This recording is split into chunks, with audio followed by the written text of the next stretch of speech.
तो कंपटीशन कभी आसान तो नहीं रहा, लेकिन मुझे ऐसा लगता है कि इससे बहुत ज़्यादा डर के ये कंपटीशन देना चाहिए। दिल में एक जज्बा हो, हिम्मत हो और मेहनत करने के लिए कोई आदमी तैयार हो और ईमानदारी से पढ़ाई करे।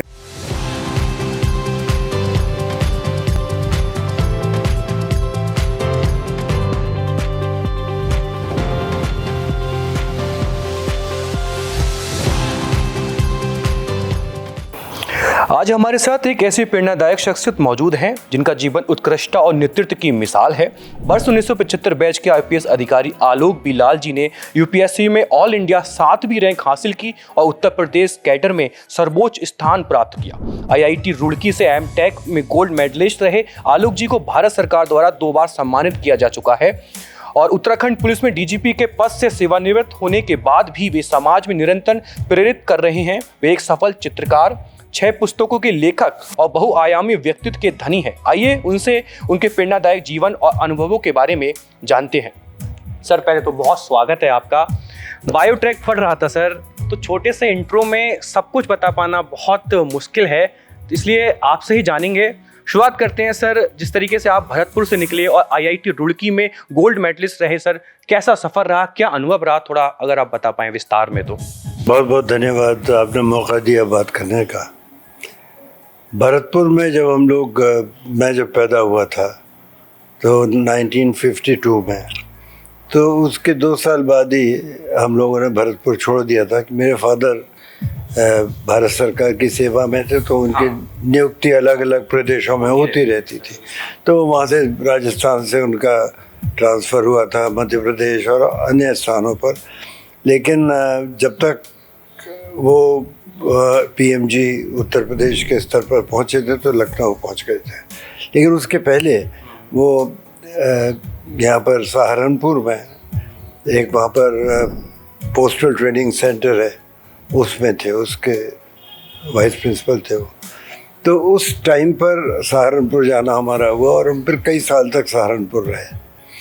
तो सहारनपुर में रहते हुए ही मैंने अपना ग्रेजुएशन भी किया और वहाँ से ग्रेजुएशन करने के बाद फिर मैं एमटेक करने के लिए आईआईटी रुड़की चला गया। उस टाइम पे वो उसको यूनिवर्सिटी ऑफ रुड़की के नाम से जाना जाता था। फिर वो आईआईटी का दर्जा उसको मिला 2001 में। तो इस सफ़र में मुझे ऐसा लगता है कि अलग अलग जगह पढ़ाई की और एक फैमिली में ट्रेडिशन थी, लोग बाग पढ़ाई लिखाई में अच्छे थे, मेधावी छात्र थे।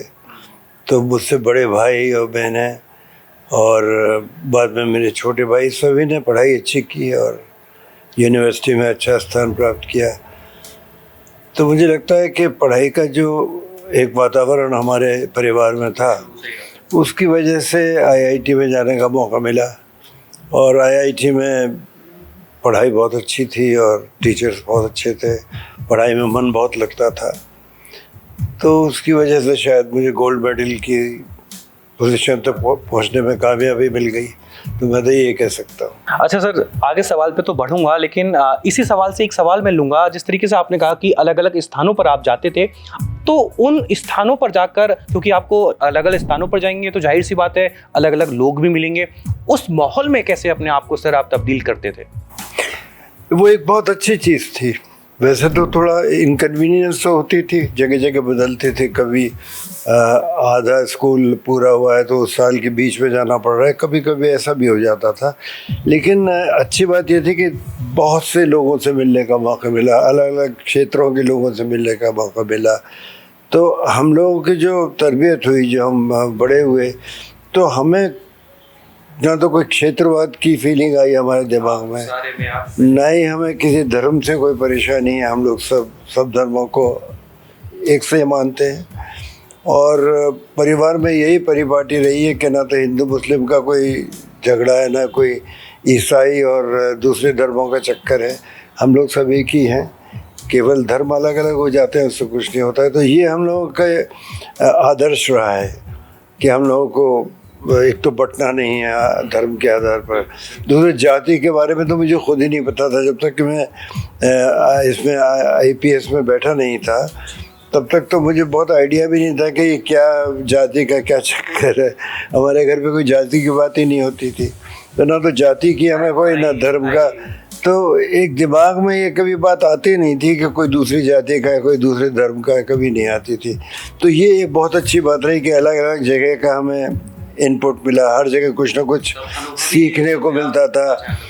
हमारा देश कितना बड़ा है और कितने अलग अलग किस्म के लोग यहाँ रहते हैं, हमारा कल्चर कितना सुंदर है, उसमें कितनी तरह की विधाएं हैं, भाषाएं हैं। तो ये सब चीज़ें देखकर ऐसा लगता है कि बहुत कुछ सीखने को है, बहुत कुछ जानने को है, और हमें वो मौका मिला है, एक बहुत खुशी की बात है। सर, यूपीएससी में देश में आपने 7वीं रैंक हासिल करी, बहुत बड़ी बात होती है। और उत्तराखंड में एक बहुत बड़े पद पर भी आप रहे, डीजीपी आप रहे। किस तरीके का अनुभव रहा, क्या उसके पीछे रणनीति रही?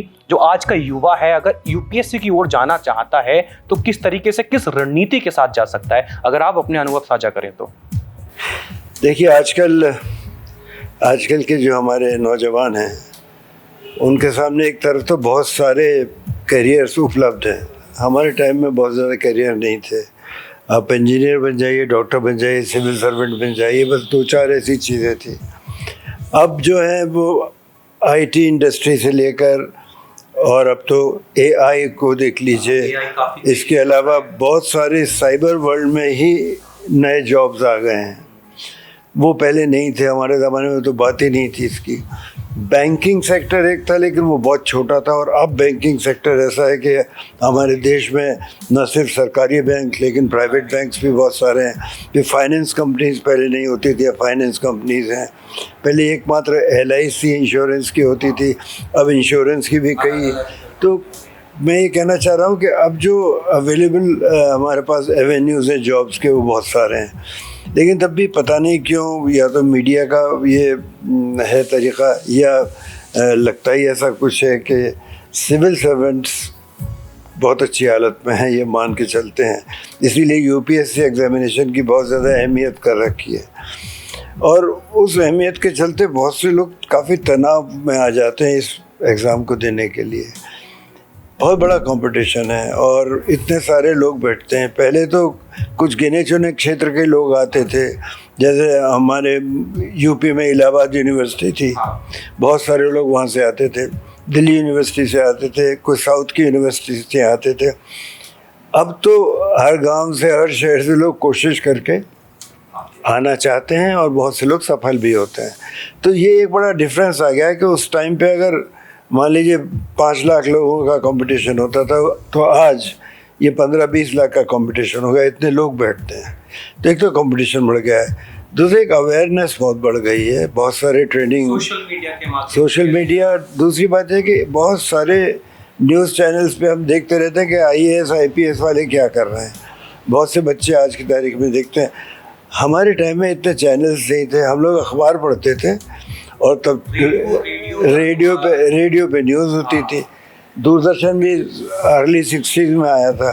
तो आप सोचिए कि पहले तो जानकारी बहुत दूर तक पहुंचती भी नहीं थी, लेकिन कंपटीशन तब भी टफ था, क्योंकि अच्छी यूनिवर्सिटीज़ के लोग सब बैठते थे तब भी।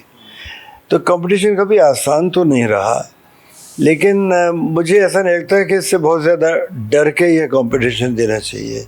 दिल में एक जज्बा हो, हिम्मत हो, और मेहनत करने के लिए कोई आदमी तैयार हो, और ईमानदारी से पढ़ाई करे। मेरा ईमानदारी से मतलब ये है, बहुत से लोग ये कहते हैं कि जैसे मान लीजिए किसी पेपर में 14 सवाल आते हैं मान लीजिए, तो आप ऐसा करिए कि ये सेक्शन आप इसमें से ये फला छोड़ दीजिए, फला छोड़ दीजिए, फला छोड़ दीजिए।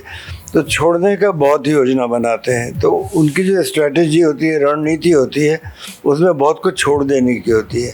मुझे लगता है जानकारी सबकी अच्छी करनी चाहिए। आपके कुछ स्ट्रॉन्ग पॉइंट्स हो सकते हैं, तो जब आपको स्ट्रॉन्ग पॉइंट का अगर सवाल मिलता है क्वेश्चन पेपर में, तो वो सबसे पहले कर लीजिए।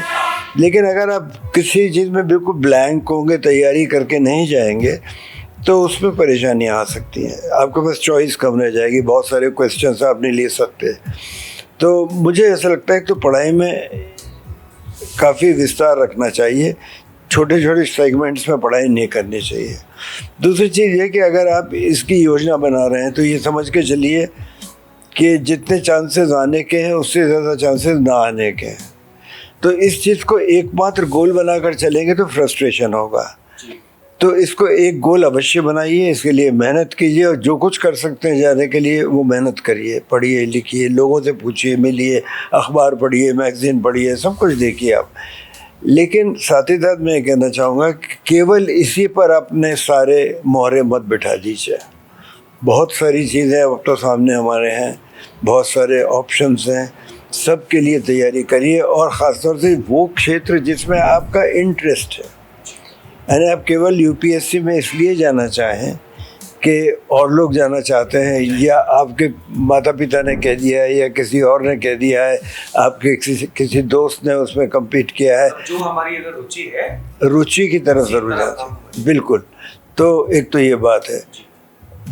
साथ ही साथ जब आप पढ़ाई कर रहे हैं, जब आप अपने लेट्स से ग्रेजुएशन के लेवल पर पहुँचे हैं, तब एक दिमाग में काफ़ी क्लियर डायरेक्शन आने लगता है कि हम आगे क्या करना चाहते हैं।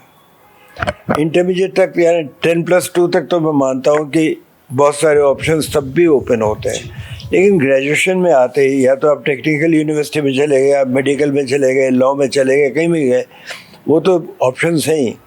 लेकिन आपके अगर क्लैरिटी दिमाग में है कि आपको क्या चीज़ लुभाती है, आपको क्या चीज़ अच्छी लगती है, उस तरफ जाना है, तो फिर उस दिशा में प्रयास करना चाहिए। बहुत बहुत धन्यवाद सर। आपसे जब बात कर रहे थे, सवाल जो है अभी ख़त्म नहीं हुए, लेकिन समय की थोड़ी वो है, क्योंकि सवाल इतने हैं सर। मैंने पहले ही बोला कि आपके बायोटेक इतना अच्छा है कि शायद कई दिन लग जाए आपके बारे में जानने के लिए। बहुत बहुत धन्यवाद सर। तो ये थे हमारे साथ आलोक बिलाल जी। उम्मीद करते हैं उनके अनुभव आपके आने वाले जो आपका करियर है उसको चुनने में मदद करेंगे। बहुत बहुत धन्यवाद।